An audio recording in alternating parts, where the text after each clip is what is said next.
Okay. Okay, let's go. Okay, let's go. And we're filming, baby. Welcome back to another chat. Sort of just a bit from my side. This December, sort of Jan, while I'm on holiday, we're trying to be as consistent as possible. To beat the algorithm. I'm so lucky to be joined by a Bishop's old boy, diocesan college. He's begged me to say that before. I mean, you couldn't believe it. I said I wouldn't, but he's begged me to put that on. Marty's alumni and current inside centre. Oh no, centre. You do both, eh? Yeah, I do both. You do both. At Western Province in the Stormers, Cornel Smit. A solid guy. A guy who I think has a really interesting story, which I'm excited to dive into because you've not told a hell of a lot about your story in a long format, right? No, not really. Where should I start? Start from the beginning. In the beginning. Yeah, start from the beginning. Yeah, so I'm a bit of a strange story, I suppose. Grew up in Melkbos. Nice. I'm a Tableview boy. Oh, that's quality. So we're both from the same side. Exactly, right? So grew up in Melkbos, and then weirdly enough, from Melkbos, parents decided to send an Afrikaans, born and bred actually. Both parents Afrikaans. My dad from Paro. Lovely. So, yeah, got a bit of edge in me. But a dog in you. Yeah, and then my mom's from up north, from Middelburg. Okay. And so they both met at Stellenbosch University. They both studied dentistry, did dentistry for about 20 years, and now they've sort of shifted into property more. Nice. They decided to send my two brothers and I to an English school, just in case, maybe we wanted to study overseas or work overseas, just so that we had those skills to speak English. And then, probably one of the best decisions they ever made, So well, it could have been better. It could have gone to Rotterdam. We had some family friends there. We still give them some stick about it. But so went to Bishop's. Loved it there. Obviously, my father, big rugby fanatic, got me playing literally. I think first time I touched rugby ball, I was probably like 2 years old. So as soon as I went there, play a bit of rugby. Yeah. Did you play in Melkbos? I didn't actually go to school in Melkbos. I went to Alcana up until grade 1. No way. Yeah, I went to Alcana House. People don't really know that, yeah. And then went to Bishop's, played some rugby there. And then, in high school, huge mentor of mine actually, Nick Costa. Sure. Huge mentor of mine. I was always sort of looking up to him, and he was my hero sort of growing up. And obviously taught by a lot of the same teachers, so they stuck me at number 8. Yep. So I played number 8 actually until about under 15, and then I said, no, listen, I'm kicking footballs, I'm kicking off. You wanted to flare a bit. I'm never rucking. No. Please, I know I love Nick Costa, and but I'm gonna have to move into the back. So That's when I moved to centre in about under 15, under 16, and then at Bishop's just from there on. Played actually a bit of first team in grade 10. There was a bit of a crisis. Okay. And then, really? Did you have to do box small stuff for that? Yeah, I did have to. So I was 15 when I played first team, my first team game. Bro, that's wild. 16.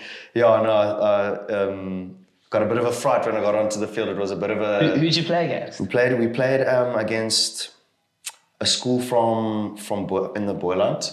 At a festival, and then an Irish school. I can't actually remember their names if I'm honest. But it was at a festival, so then they called me up. I was like, jeez, I'm ready to go, Threw me in, and then, obviously grade 11, academy week, matric, craving week, and, played with some quality players in the craving week there, Adams van Rijn and the likes, Carlos Sari, with that famous 95-0 game. And then from there onwards, actually... decided to sign with Western Province, obviously. Yeah. And then go to the Institute, which doesn't exist anymore. I don't know if you've heard about that. I've heard it, and I think it must be a real shame that it doesn't exist. I think you might have had a bit of fun. It was some good fun. Were you guys based out of SAS? We were based basically at SAS, yes, but we were living in the block of flats right next to it. So can you imagine? Beautiful. Can you imagine 40 guys? All 19 years old, right. Earning a little bit of cash, all your food, all of your accommodation paid for, and then, The Akka up the road, up the Cheetos road, down the road. You know, we like to proclaim that we discovered Delapa. So You discovered the robot baby. 100%. You say you gave the robot the name robot. We gave the robot the name robot. Okay. Yeah, we said green means go. Yeah, and then actually I started studying at UCT. People don't really know that. Yeah, I was at UCT in first year, drove through, put all my tuts on one day, most of the training there, and then I transferred to Stellenbosch. Just, all the boys were going there. Three of my closest friends that I was, with at the institute there, Jordan Sessenklee, Jordan Chait, and Matthew Dahl. Got to shout them out. Boys from the Bermuda Triangle. We moved in to that digs in Stellenbosch. And then I transferred. I wasn't allowed to play Varsity Cup that year because of the transfer, or Young Guns. Why not? Because the only way you're allowed to transfer and still qualify is if you're going from undergrad to postgrad. So they technically saw it as poaching. You know what I mean? Even though I didn't play for UCT, we weren't allowed to play back then at the institute. We weren't allowed to play for anyone else besides province. That was like the deal. It was sort of, the thinking behind it was to sort of prep us for professional rugby. Coming out of school, get your body ready. Till this day, the most grueling preseason I've ever done. And that first one out? Yeah, 6 months, the under-19 Currie Cup only starts then. 6 months of preseason? Yeah, 6 months of preseason, coming straight out of school and, drinking 3-4 times a week and trying to run a repeated sprint every morning. I don't know how I did it. I don't know how any of us did it, but we managed to make it through. Luckily, I'm a lot more professional now. I think I'd be where I am now if I didn't stop for that. But yeah, then the journey started at Stellenbosch, and the studying and the rugby together. I think it was a good mix. I struggled with injuries quite a lot at school and coming through the ranks at Western Province. I think studying for me was perfect. I mean, my journey is a little bit longer than some of the other guys to get to the top. I only made my debut for the Stormers when I was turning 23, so I was 22. So it was a bit of a longer road for me, but honestly loved every moment playing for Marties. I mean, it was quality. All of my friends, family coming to watch those games, and just the vibe. It's an experience I would never want to take away. It's a special exactly, and then somehow I managed to bag a degree or two. So I don't know how I did that, but when times got tough, I don't know. I honestly don't. I look back now and I think, how the hell did I do that? So, but it's something I'm very proud of, and it's something that a lot of rugby players don't have, and it's one thing I'd like to recommend to young players, like if they want to study, to give it a go, because it gets tough, but it really is worth it when you get it done. And then obviously my first year sort of in the senior setup, obviously played under 19s, under 21s, Super Sport Challenge, all that stuff with Marties in between, sort of just that classic. A lot of rugby. Yeah, a lot of rugby. Just that classic young contracted player path going through, So I wanted to pick up on that, Bruno. That's actually one of the main topics I wanted to bring up with you. Is that you've had a journey that's sort of been the natural progression, right? So you go to Bishops, you do the academy week in grade 11, you have all these things, that the next steps. And then you sort of go through a period at Province where you struggled with injury. I don't want to say struggled with injury is probably not the right word, but you had 1 or 2 injuries that may have taken away. There were a couple of games where I was selected to play in bigger games, and then, an injury or two came. Yes. 1 or 2 times I've gotten sick. I've just had some bad luck as a youngster.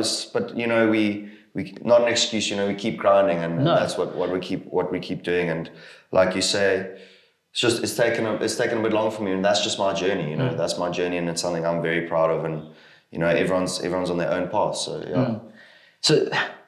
So you say that, and like everyone's on their own path, but is it not frustrating? Because I know myself would be incredibly frustrated, and especially, and I'm not saying this against anyone else, but you look at maybe guys who you were ahead of at the time, and I look at a guy like Paul de Vet, right, who was maybe ahead of Grant and Herschel at school, and now they box, and I'm not saying he's stagnated, but he's sort of maybe went through a patch where they peaked at the right time. Is it not frustrating to look at guys who've gone past No, you? 100%. So, for instance, as one thing, one of my good close friends, Damien Willemsen. I mean, we played Cravenweek together. Yeah. You know, we're on the same level, Yes. essentially. You know, Yeah. playing Porus, Bishops, SS schools, whatever. And then, you know, to see a guy like that already, I'm a year older than him actually. Coming out of school and seeing him play Super Rugby at 18, it's just like, it's wow. And it's like, I was just playing with him, you know, like last year at Cravenweek, and you want to compare. But it's just not, it's natural to compare, and definitely it's frustrating, but I think, you know, Damien's career is flourishing at the moment, and it's obviously what you want as a rugby player, but on the other side of things, I think there's more to life than just rugby. And I think my experiences as a student and, you know, getting a degree, having those experiences, having a student life, playing Varsity Cup, taking my time to essentially get to the top level, I've learned to just embrace that journey, and it's something I'm super grateful for, because I don't think I'd have a lot of life experiences and memories, and I don't think I'd be to be honest with you, I don't think I'd be as grateful as what I am right now if I didn't have those experiences and those, how do the Americans say it, that adversity. You know, they always talk about that adversity. So I can honestly sit here and tell you that I'm extremely grateful to be where I am, because, you know, I could easily, no disrespect to anyone working an office job, but I could easily be, you know, sitting in an office, you know, working in an office job. Because you're also qualified to do that. Exactly, I'm qualified to do that. But I get to play rugby as my job, and how awesome is that? That's incredible. So, I mean, you know, they say we never grow up, us boys. You know, we never grow up really, and to be playing rugby as my career, so I'm super grateful and I'm super blessed. So it's given me a lot of perspective, I'd say, my journey. Sure. I'm just really happy to be where I am now, and I just take every opportunity I get to wear the Stormers or Province jersey. I just, you know, I get goosebumps talking about it. I absolutely love it. It's my dream, and it's my childhood dream, and yeah, it's awesome. I love where I'm at. What a sick journey as well. Yeah. Like Bishops, romance around Bishops rugby, definitely. 100%. Western Province. And I think probably the coolest part, and besides the professional stuff, but the coolest part I think would have been that, for me at least, would have been that Donny Craven, because you played in a stacked era at Marty's. And that Donny Craven was like sold out every Monday. You're living in Stellenbosch, you're living with like a couple of your best mates, playing good rugby. Awesome. Chat us through that, because I have too much to tell you about that. There must be some stories. There's some absolute stories there. So how things worked back then was obviously different here. It's weird for me because I'm a little bit older than some of the boys at the moment. So, I've just turned 26. I can't believe it. But so basically at Stellenbosch, the way we ran things right back then, because of Super Rugby, you know, we were in our how do we say, our Southern Hemisphere calendar. Yeah. So it was quite nice. You know, the contracted boys would be released to university for 4 months. Right. So you get your salary at the end of every month, and then you're a student, right? Yeah. And then, you know, because we contracted, etc., we're in the Stormer squad. So in the Stormer squad, we do pre-season, and then we get released to play Marties. And then guys like Neetling Forshire and Rempies van Dijk and those guys, Ben Jason Dixon, you know, they literally in the Super Rugby mix. Like, it wasn't, I was in the squad, but I was never really in the mix to play then. I would have never played then. And then, like, it's literally the step below Super Rugby was Varsity Cup. And it's wild. That's wild. And an interesting stat, I played Varsity Cup from 2018, 2019 and 2020. Never lost one game in a Marty's jersey. Never lost one. No. We drew twice. Go look at our Varsity Cup. I think it was Wits was the one. No, that's... Wits was the one at Wits. They actually changed the score after the game, and I can't remember the other one, but if you go look... So you never lost a game for Marty? Never lost a game for Marty's in the Varsity Cup. Lost one league final against Durban. Tough fixture. Yeah, but I lost one league final, but in a Varsity Cup game, never lost for Marty's. And I think I probably played something close to, like, including club games, about 40 something games, and the only game ever lost was that club final against Durban. So you played a bit of club rugby? Yeah, I played club rugby. Our backline was stacked. How's this for backline? Remy Milan, I don't know if you remember him. Yeah. Jordan Chart at 10. Me at 12, David Brits at 13, 11, Edwil van der Merwe, 14, Duncan Saul, 15, Reinhard Fortuin. I was at full backline. So those boys all played club rugby? We played club rugby. That was 2019, yeah. So we all sort of, I mean, Edwil, Duncan and I, we were in the Currie Cup squad. David Brits as well, contracted at Western Province. We were all in the Currie Cup team, and then we would train Currie Cup, and then we wouldn't make the Currie Cup team for the weekend. So then we'd go to Captain's Run on the Friday, and then we play club rugby, and then so obviously we won club that year, and it was honestly we were stacked. I mean, the guys playing at that stage for Western Province in the Currie Cup were guys like Dylan Lates, Hugh Jones, and those guys. So that's why, I mean, someone like Edwil van der Merwe and those guys weren't making the team at that time.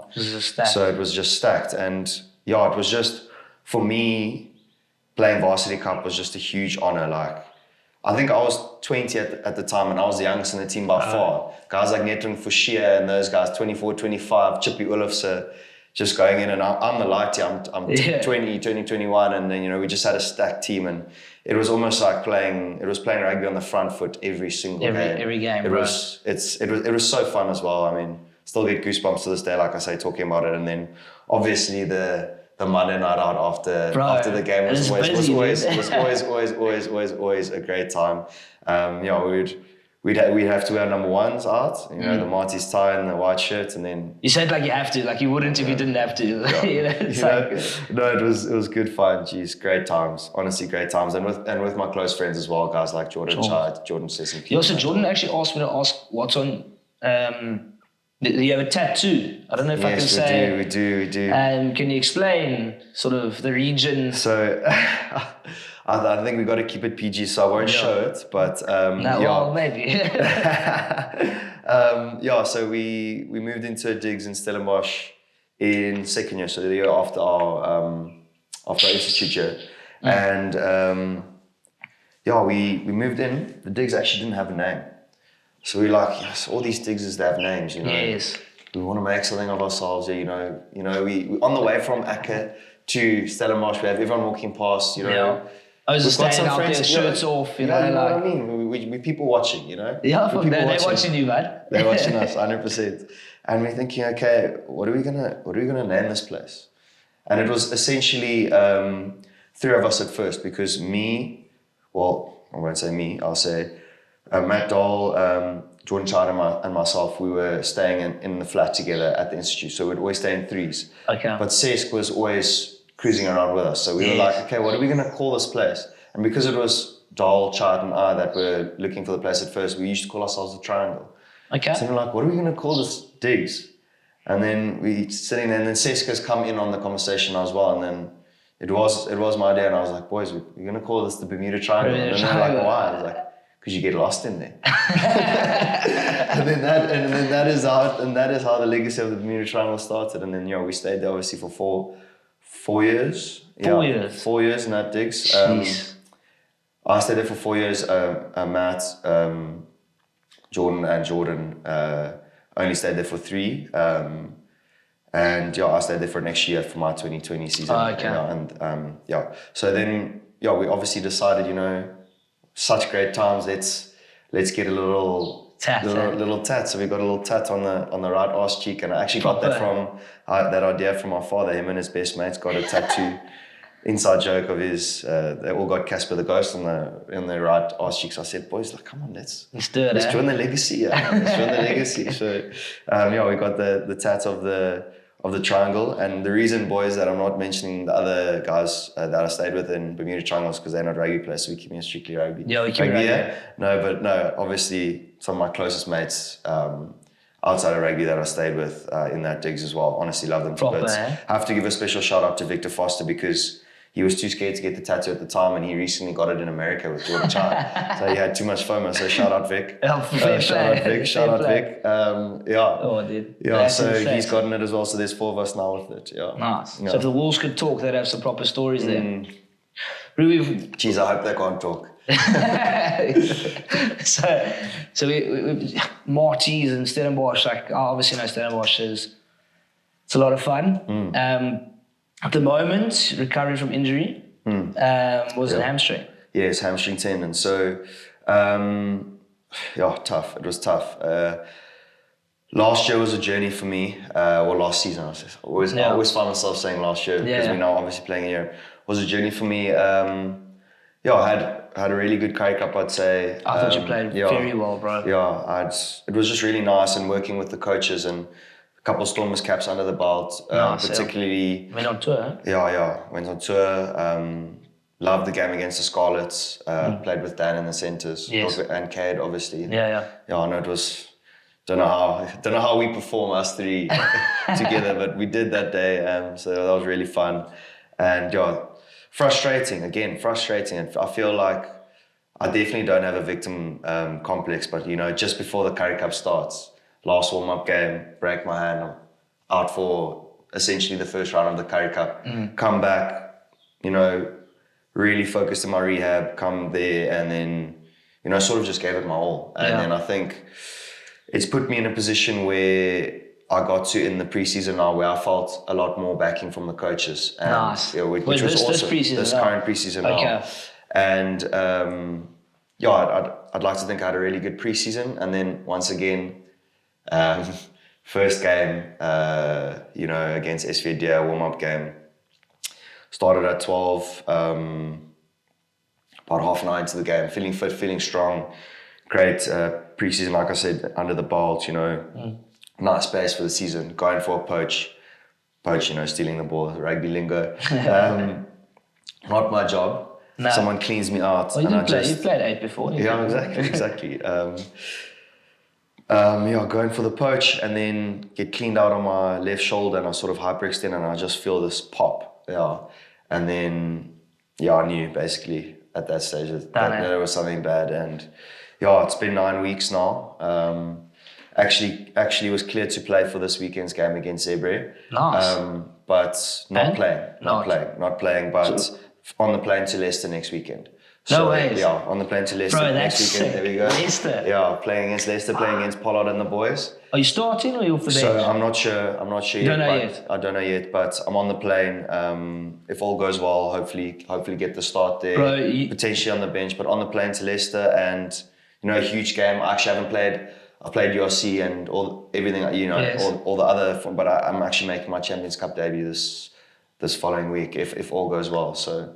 You just put it like this, you play well against those boys, you have a good game, it's great. Proper feel in the cap, and you got to play well for Drone. Yeah, which is awesome. insane. And obviously, putting myself to the ultimate test. I've never played against Pollard before, so I'm keen to test myself against the best in the world. World Cup. Obviously in and around guys like. Marnie, World Cup winning Flav, Pollard about to face him, and guys like Damien Willems technically also, fly up, and then obviously we've got shout out to my boy Sasha Feinberg and Gomazulu coming through as well. So playing against teams that are sort of run by guys like that and being exposed to the best in the world, that's what I want to test myself against, And so very excited. Like I said, long journey. Getting to where I am, and it's been a slow process, but just really enjoying every bit involved with it. It's I'm very close with Warwick Kalant, and he always says, be process driven, not outcome driven. So I've fallen in love with the process, and I think at a stage I was maybe playing rugby for the wrong reasons, and now I think I'm playing for the right reasons, definitely. And I love the process. I love the professionalism of it. I love doing my little bits and bobs. I love the training. I love doing the off-field graft, learning the plays, doing the analysis. I love the recovery. I love the training. I love, trying to be healthy every now and then. It's just, I love the lifestyle and the process. And then obviously everyone only sees what goes on in game day, but for me personally, it's been 9 weeks of grind. I've gone ghost mode, and this is a huge opportunity for me next week, whether I start or come off the bench. Have you identified that as a good opportunity? No, obviously it's a good opportunity, but in the sense of if you perform here, there's something something around the corner. You like to say, it's just a game here or there, but the reality of it is every single time you go onto the pitch, it's an opportunity to impress someone. So Yeah. that's something. You don't want to put too much pressure on yourself, but you also don't want to fool yourself. How can I say, to think, it's just another game, because every game is an opportunity to prove yourself. You know, Right. one game can take you, to the next level, and then you take, couple of good games, and then you might play again the next week, and then a couple of good games after each other. Suddenly you're in the bok mix. Look at Grant Williams. I mean, playing club rugby a couple of years ago. I mean, every time you go onto the pitch is an opportunity to perform, and that's what I'm looking forward to. I think because of my struggles, and I've had just 9 weeks of ghost mode and just prepping for. Dan's been injured. Damon was at the World Cup. There was a huge opportunity for me to play on this tour and consistently, which I've not gotten before. I think they're sorely missed. Yeah, exactly.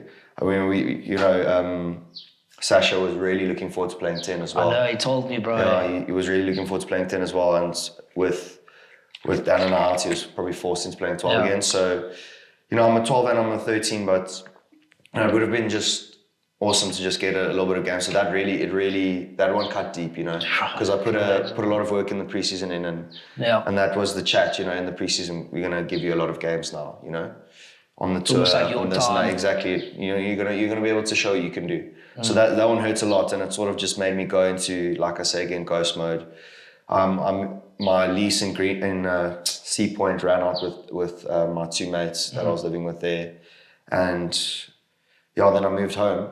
And home, still Melkbos? Melkbos, yeah. Nice. So I moved to Melkbos, and just by chance, in that week, that's when the injury happened, and it was just really nice to be surrounded by family at home, and just be grounded and sort of just take myself away from everything else, and I just sort of reflected on what I really want, and I did 2 months of just really, really tough rehab and sort of staying away from.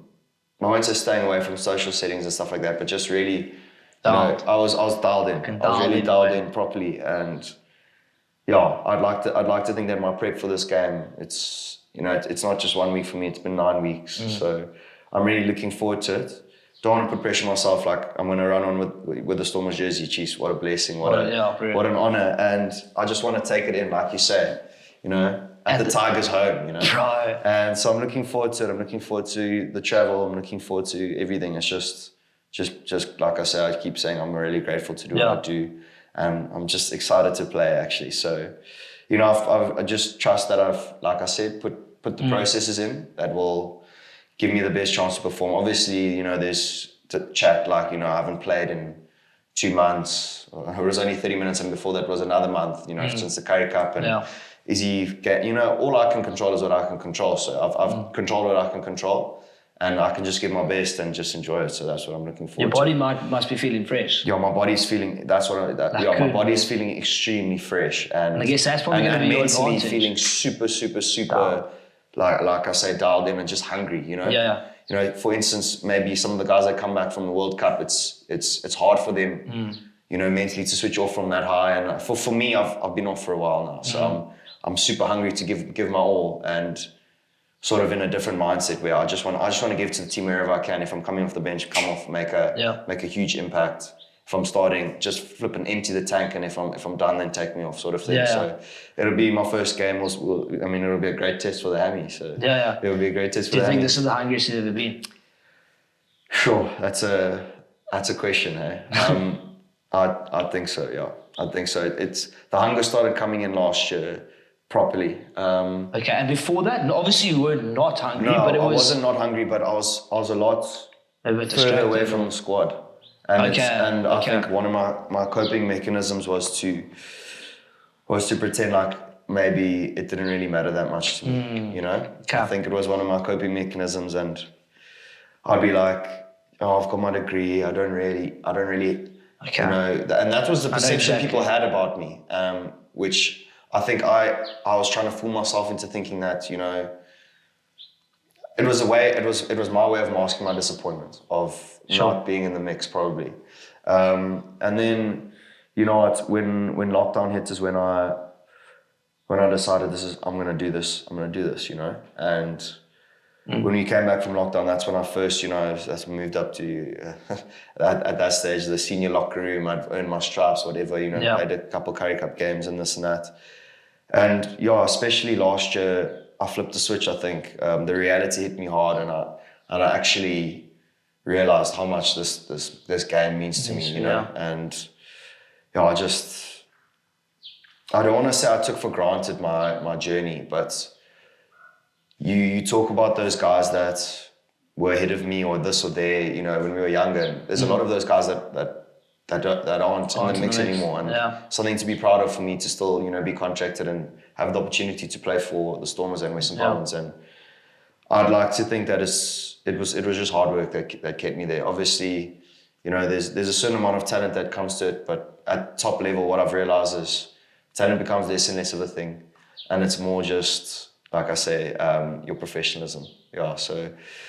And that's professionalism in your processes. Yeah, in your processes. And I mean, some guys are different. Some guys wouldn't want to play professional rugby if they had to be so professional, and they've God-given talent, and they have lovely careers and stuff like that. But for someone like me, I till this day don't think my body was built for rugby. I think that's why I've got so many niggles here and there and so many injuries and had so many operations. But that's where my professionalism has come in, and I've taken it on myself to do the extra bits and bobs, So, all the prehab, the extra training, the mobility, yoga. It sounds silly, and all the extra recovery, the diet, this, the warming up extra before the game, the cooling down, the ice baths, the extra little strengthening my weak areas. I've had to seriously up my game on that, because that's what keeps me on the field. And Herschel Yankees told me when I was young still, he said, we were playing under 21s together, and he just made his debut for the Stormers, and he said, what, the best ability is availability. Sure. And that's that's what massive. if you're never injured, you'll never miss an opportunity. Yeah. So that's something I've taken indefinitely, and it's just, I mean, if you're on the field, is the best way you can prove yourself. So. When did you realize that? When did you realize that you actually had to maybe do a bit more than someone else? In terms of your professionalism, in your process of recovery and all that. When did you realize that? And how easy was it to come to terms with? Because there's some guys that can go, geez, I'm going to go play Saturday, get on the piss Saturday evening, probably go to the lawns and have a couple of beers on a Sunday, train on the Monday and be fine. Whereas you maybe have to do a little bit more. How tough was it to make that realization? Okay, I can either carry on with this, or I can. I think for me, I'm very much. I'd like to think I have a work-life balance, but I'm very dedicated to my craft. And like I said, it's been a slow process, but it's on the up. So for me, I do enjoy a beer after the game, like I say. So that's. Of course, but I think I realized that probably. At school, I was always injured, but you know how it works if you sort of that. I don't want to, but if you like the sort of the top player in the team or whatever, you come back from injury and you're straight back in. I mean, I still made Craven Week, played the SS schools and this and that, and I think when I realized was at junior box. Sure. So I actually. What year was that? That would have been 2017. Yeah. Under 19 still would get injuries straight back in the team. I always felt it's fine if I get injured. I'll just come straight back into the team, And then that's when I started realizing this you're actually taking opportunities away from yourself. And at the junior box was the first time I actually started training and playing with injuries. Not that that's a good thing, but from that whole experience, I played all the warm-up games pretty much for that, and then I didn't go to the World Cup. Huge disappointment for me. After that's probably when I realized that I need to probably do a little bit. I need to do a little bit more. And I was always like, this oak, they can just get onto the training pitch and sprint and they'll be fine or whatever. And I'll be like, okay, Cornel, you need to just. Sometimes less is more, and that's part of the professionalism thing. I'd always want to do, the Johnny Wilkinson. I'll do an extra million kicks and. You improve. It's unrealistic. And do extra sprints to get faster, but you're actually just putting too much load on your body. So understanding the science behind it, I know you'll know that because that's your field of expertise. And understanding the science behind that. And that's probably where my professionalism has come in, and probably realized that probably when I was 21, 22, probably only implemented it properly from 23 onwards. When I'd finished studying, I was like, now I'm going to focus fully on this. This is a question for me, okay? you say now when you finish studying, you're going to focus on your professionalism. Something I've really struggled with is when I'm studying is being able to be dialed into what I want to do in my craft. And then you do the whole thing like David Goggins vibe, or those motivational guys like that's bullshit. Like you can do it, you're just being lazy. From your experience now, like you say, like when you finish studying, did it actually become easier to focus on your craft? 100%. Okay, so that for me fills me with a bit of because I struggle, bro. It's like I struggle with. It's like you got lectures and you got whatever, you got quizzes and tests and that. You think you're being lazy when you're not doing something, but it's just your reality. No, 100%. It's mentally draining to be burning the candle on both ends, and I think I didn't help myself when I was studying because I would like to focus on rugby when rugby was happening, and then I'd end up cramming all the time. Yeah. And then for exams and stuff, I'd be like 2 weeks, wouldn't be sleeping, wouldn't be eating, and I'd be having to play Western Province Super Sport Challenge games under 21 games. Yeah. And I think that's also where the injuries came in. Bro. I was my own worst enemy, and I think being multi-talented or multifaceted and different things is always good. I'm not saying people, like I said, people shouldn't study and stuff. It was the best thing I ever did, and if I'd managed it better, it would have been maybe easier. But I was on a crash course all the time. I wanted to finish on time so that I could just play rugby. That was just my mindset. I wanted to finish it, and then that's why maybe I pushed myself hard in the studies and what I maybe should have. Yeah. But I was just under so much pressure because I was like, I need to finish so that I can just focus on rugby. So that was always my mindset, and I think it's nice you need to stimulate your brain as well. So that's why studying was good, and that's why I'm venturing a little bit into some little business things outside of rugby as well. So nice. But for me, I could get my sleep in. I could do my extra bits of recovery. I didn't have to rush home, like you say, to study and do a quiz and sit down behind a laptop for 6 hours, and that makes my posture maybe stiff, or I have a tight hammy, and then I can't train the next day and stuff like that. So I was able to focus fully. Like I just went fully in, but then also sometimes, like you said, that David Goggins vibe, it's unsustainable, and that's where I've learned now with the experience and with the age that work-life balance. There's times when I need to be zoned in fully, and then I can switch off, and it's not everything, and then sit down and have a beer with you, on a Saturday evening and watch the box, and be completely switched off. Yeah. So I think I found some really good work-life balance, and I found therapeutic methods that switch me off completely from the game on a weekly, daily basis. Like what? Like breath work, or is it mindset stuff? So I love yoga. I love yoga. In the winter, so I've got two things that are like my go-to. So in winter, I love a sauna. Bro. Love a sauna.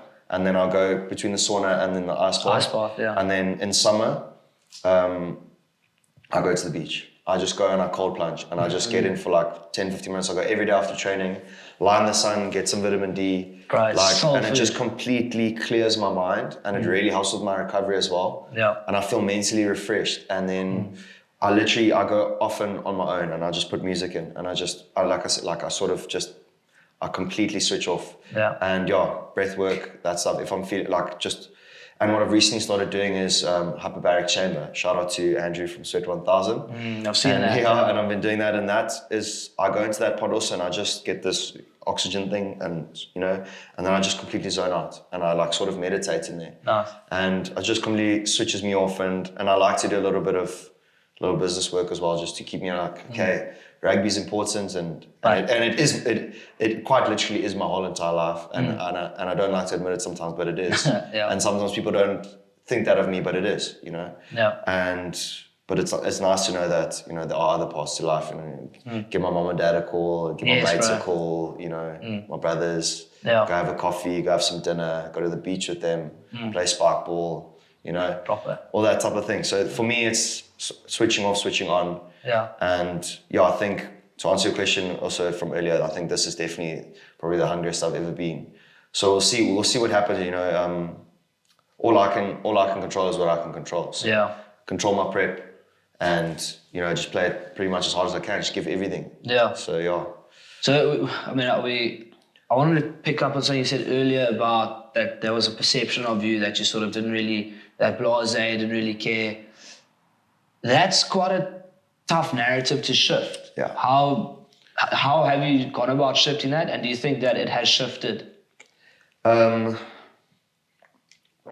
So I think to be quite honest with you, that's maybe why I just faded into that perception of what people thought of me. So I just sort of rolled with it, if that's what made sense. But in the back of my mind, I knew actually how much I cared about it, and it made me feel better to probably pretend like I don't care about rugby as much as I did, because I wasn't as far as what I wanted to be. Yeah. You know, but yeah, I think it was a very slow process. I mean, even with my coach, and I've been working with Davi and Norman and Rito and Dobber for many years, and I think that was their perception of me as well. To be quite honest with you, the way I think it's definitely shifted. The perception of me, guys look at me and they see the work that I put in, and that's quite literally how I changed it. You know, just show up every single day in the gym as hard as I can.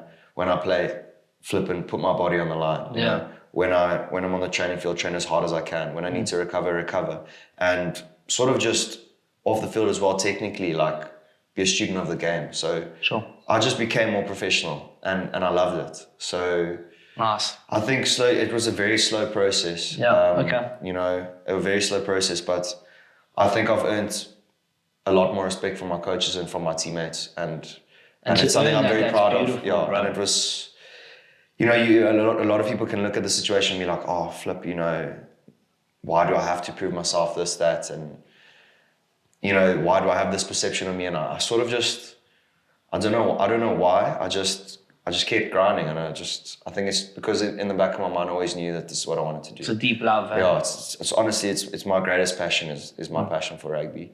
And you know, I always wanted to sort of play that down to people, because it's cool. Maybe, you know, I didn't want to be that guy that was just like, you know, this Oak is just a rugby player, whatnot. And I wanted to be, like I said, multifaceted, you know. But geez, man, I mean, if something's your passion, you know.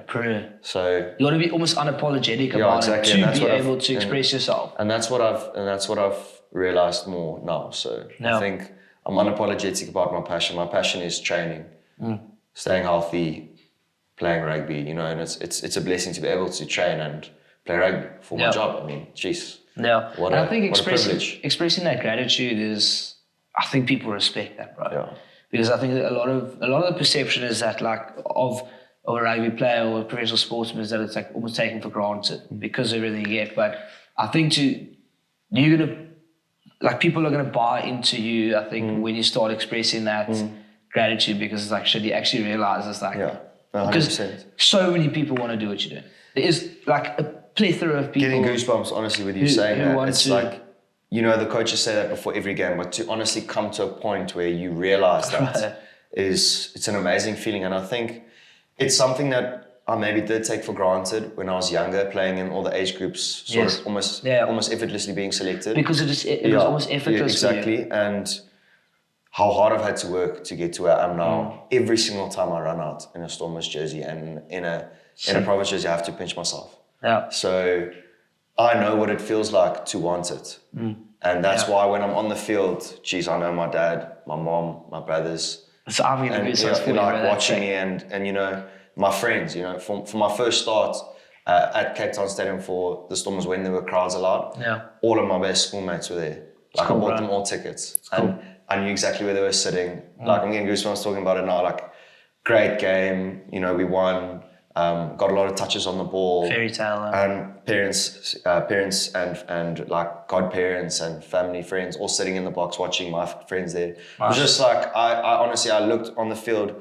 There was a moment where they threw an overthrow, Kate passed it to Dan offloaded to me, and I did like a little basketball. You gave that one, it was that game, bro. It was that game, and I gave it to Zas and he scored, and I just looked up and I just saw my friends and my family, and I just got goosebumps. And I was just like, this is like, I'm here now, I've arrived, you know? And I have maybe not played as many Stormers games as what I would have liked. I've probably missed out on a lot of games due to maybe a 6-2 split or this or that, and you know, and stuff like that. But still, like I say, it just makes me so grateful every time I go out there. Like, and I hope that never goes away. Yeah. And I think when/if that goes away, then maybe it's time to hang up the boots. But I don't think it's going away for a long time. So I can imagine, bro. It's a good feeling. I want to pick up on the Stormers at the moment, and I guess it's the fickle nature of sport. Yeah. What we lose, how many in a row? 4? Yeah, we've lost 4 in a row now. 4 in a row. And then it's almost 2021-esque of now Dobbo's out, must be out 100%. again. And that's the fickle nature of sport, Bruce. So I want to sort of understand and just briefly get like the vibe within the Stormers. But I think we've sorely missed the box. Like Marnie is massive. Massive. But yeah, so it's just the vibe around the Stormers at the moment. How's it? I think for me, I was really pushing to get on tour, and there was chats of me maybe coming back earlier and playing the last 2 games and this and that, but at the end I didn't go. Yeah. So I wasn't there, I wasn't there to experience that. But from what I've heard is, it gets long. 4 weeks, especially if you lose 4 in a row, it gets long. And guys start getting frustrated with each other, and games it's tough. you probably should have won. I could feel the tension when I came into training on Monday. Okay. Or on Tuesday, because we had Monday off because of the travels. Yeah. I could feel the tension, and we had a tour review as soon as we came back. But then as soon as we were there, we buried it. This weekend against Zebra, we're fixing it. Fuck.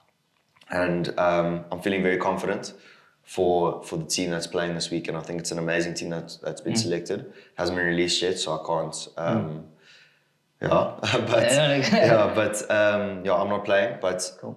The very strong team going out, very very strong team. Nice. At Donny Craven, it's going to be a quality game. But like you said, the Boks are back, and I think this is our game. We need to show the world we're back, and then we need to take that into the Champions Cup games. And like you say, that when we actually won URC, we had a tour that was similar to this at the start of the season, and we were shocking. And everyone was calling for Dobbo's head and this and that. Yeah. Dobbo's earned his respect, and we need to give him that respect. Yeah, you can't. We need to give him that respect. That he knows what he's doing. He knows what he's doing, and we're building something now as well.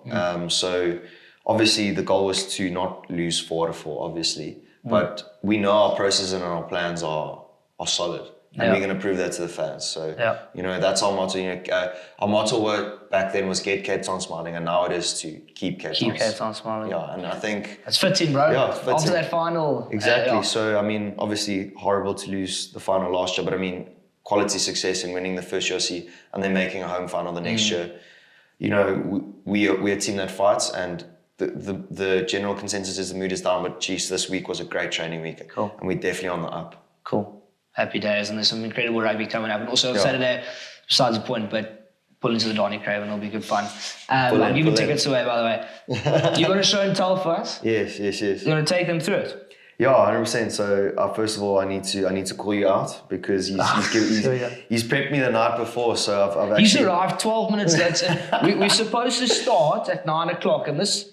can you believe it? Fashionably late, guys. Fashionably late. Exactly. Oh. No, so I think, like I said, you've had some proper players on here before, and what makes me different, maybe to them. So I was thinking show and tell, flip, swap jerseys with British and Irish Lions player Chris Harris after the game. That's one thing that only happens every 12 years. I said, Robbie, I've just moved in with you, I've left it at home. I can't flip. That would have been so cool. Yeah.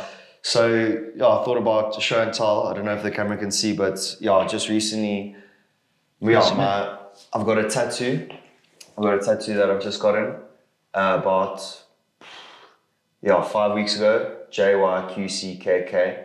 And essentially what that is it's the initials for my family, Johan, Yolandi, Cornel's obviously myself, Carl's my younger brother, and then Auntie Katie, who has worked for us for 30 plus years. Beautiful, she raised me. So I think when I went through that phase of maybe playing for the wrong reasons, and when I decided, and I came to that realization of how much it actually means to me, I started writing this on my wrist tape every game. Beautiful. JYQCKK. Ground myself, remember why I'm playing, Play obviously for yourself and because you enjoy it, you love it. But to make your family, your friends proud, and just represent your whole, how do they say, support base and, your tribe. And I think every time I still, to this day, when I write it on my wrist tab, I get goosebumps before the game because I realize what I'm playing. So I felt, why not just keep it because it's a daily reminder of why I'm doing what I'm doing. And my younger brother, I asked both of my brothers if they wanted to get it with me. My older brother's not so keen on tattoos, so he said he thinks it's really cute. But he's not going to join in. My younger brother, first year Stellenbosch now, he was like, I'm so keen on that. Like, nice. we're big on family, our family. Nice. The Smits. So when I showed Auntie Katie, she actually started crying. That's beautiful, awesome. One of the happiest moments of my life. So that's my show and tell. It's not something, not something physical. It's something that's very sentimental to me, and beautiful, it's something that I'll never regret. And it's cool, I suppose. JT, these show and tells are awesome, man. I like them. I think that's a good. That's a beautiful one, bro. I've got a new game, and it's our last thing because I don't want to. We will, I've got a new game here. A new game, jeez. And my games can I'm the guinea pig. Yeah, my games can get weird. No, I love it. I've seen it before. I'm a big fan of the podcast. Honored to be on here, by the way. Oh, here we go. Come on. Keep me humble, man. So I've seen this on the footballers, football pages. Mm-hmm. But it's how well do you know your teammates? Shit. So there's a... Okay. Do you have your phone on you? I do have my phone on me. Let me forward you the... I put it on airplane mode because I didn't want any disturbances, but I'll take it off now, don't worry. Just for me, eh? Just for you. Anything for you, my friend. Thank you, For you, the world. Okay.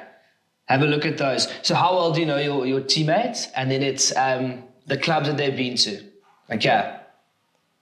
So obviously go from the top and then go down. Okay, the top. Yeah. Stormers and Springboks. So that's Gaza. That's Damien Willemse. No. He's only been in the Stormers. What do you mean? He's one club man. Oh shit! Oh, I forgot. Damien went to Saracens. For a bit. It's Frans Malherbe. Yeah. It's Frans Malherbe. Stormers is okay. Next one. Okay, obviously this is Damien. That's Damien. That's Damien. Sorry, Damien. I forgot you had the 3 months at the 3 months at Saracens before you went to the World Cup. So this one is Stormers, Saracens, Stormers, Springboks. Yeah. So those are the 4 teams he's played for. Okay, the next one, Stormers, Sharks, and Stormers again. That's Leon and Zas. It's Zas. That's Zas. Okay. Jeez. That's Branas. Dion. Yeah, it's Dion. It's Dion. That's that. That's Dion. The last one's Dion. Hey, what do you? I'm surprised you struggled a bit with that first one, France. I was sorry. I went blank. I probably didn't explain the game well enough. No. It always happens like that. It never explained. I was just thinking of the box, and obviously, I've just been around Damien a lot the last few days. Frano's not back yet. Unfortunately, he's not back. He was playing for a long time for the box now with an injury, so I think he'll be out for a while. Actually, oh really? Yeah, he'll be out for a while. Okay. Yeah. Nice. But just because he wasn't, I haven't seen him really this week, and I was just thinking, okay, well, who's played for the box that's just played for the Stormers, and then I just went a bit blank. So excuses for getting that wrong, but. Yeah. I've got a bit of work to do on the game. No, you've got to forgive me, maybe. No, you forgive me. I wanted to be 4-4, but I got it eventually, didn't I? You did. I did get it eventually. Bro, thank you so much for coming on. This hour's flown by. Yeah, it's flown. It's flown. And I've like the stuff that you've said today. And I actually had an awesome conversation last night with Sentley. One of the guys we know. A lot of time for you, Sentley. Yeah. And he gave me a lot of perspective on the podcast, bro. And I think one of the things he said was that like the people that it's going to resonate with, it's going to like properly resonate with. And I think this conversation has resonated with a lot of people, bro. So thank you so much for coming on. I really appreciate your time. Job, I can't wait for guys to hear it. Yeah, I appreciate it, bro. Awesome. Thanks so much for having me. And yeah, Flip, I think like you said, this hour's flown by, and yeah. Maybe in a year or two we'll see where I am, and then we have a little recap. We run it up. Yeah, we run it up again. Shot, boy. Cheers, bro. Appreciate it.